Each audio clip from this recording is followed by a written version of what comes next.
Before recent headlines, most of us haven't been thinking much about smallpox.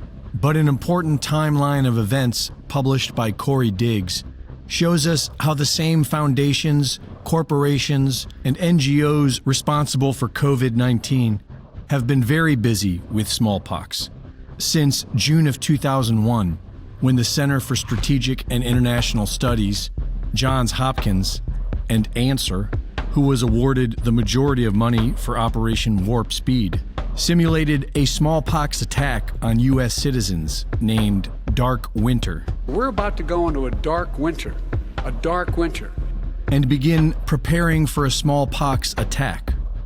In September of 2007, the FDA licensed a new modern smallpox vaccine made by Sanofi Pasteur. In 2014, 6 vials of smallpox are found in a cardboard box at the NIH and transferred to the CDC. Months later, the first antiviral drug used to treat smallpox was created, funded by Bill Gates and the Wellcome Trust.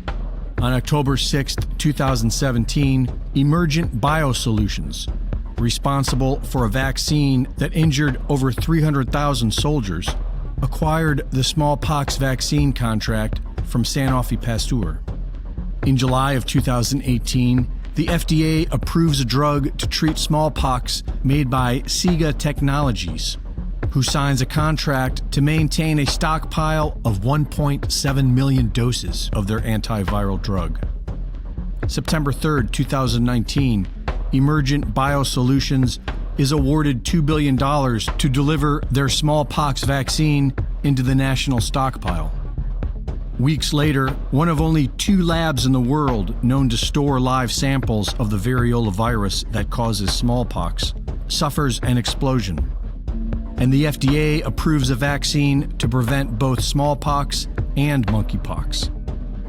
In March of 2021, Merck secures over $300 million from the Biden administration and the Bill Gates Foundation to convert, upgrade, and equip their facilities. In June of 2021, the FDA approves the antiviral treatment for smallpox, which was funded by Bill Gates and the Wellcome Trust in 2014. In July, Oxford University assists SIGA in expanding use of their monkeypox drugs into the Central African Republic.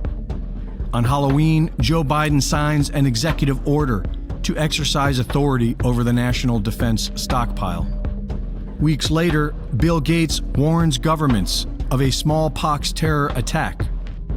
7 days after that, several vials of smallpox are incidentally discovered at the Merck facility in Pennsylvania.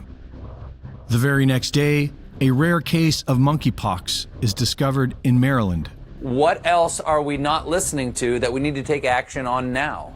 Well, the idea of a bioterrorist attack is kind of the nightmare scenario because they're a pathogen with a high death rate would be picked. Now, the good news is most of the work we're going to do to be ready for pandemic 2, I call this pandemic 1. For Infowars.com, this is Greg Reese.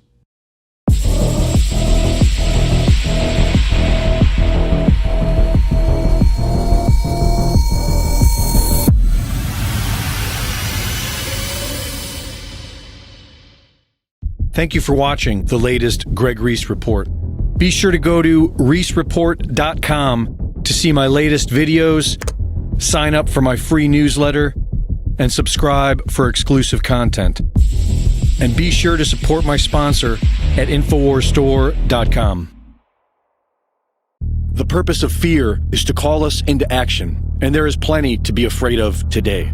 Half the population has lined up for an untested, deadly, and debilitating experimental injection because they were told to be afraid of an invisible asymptomatic disease. The perpetrators of all this have clearly stated their goal of having 80% of the population hooked up to an artificial intelligence hive mind in less than 9 years. For those of us who have awoken from the spell, we know this is all really happening, and it's unbelievably unsettling to see. But there is only 2 things to do. We continue sounding the alarm because it's a numbers game. If enough people awaken from the cult spell, then we win. But even when we win, and we eventually will, The days of convenience are soon coming to an end, and so we must prepare. Get up to a year's worth of storable foods, water filtration, survival gear, seeds, shortwave radios, and life-saving knowledge at InfoWarsStore.com.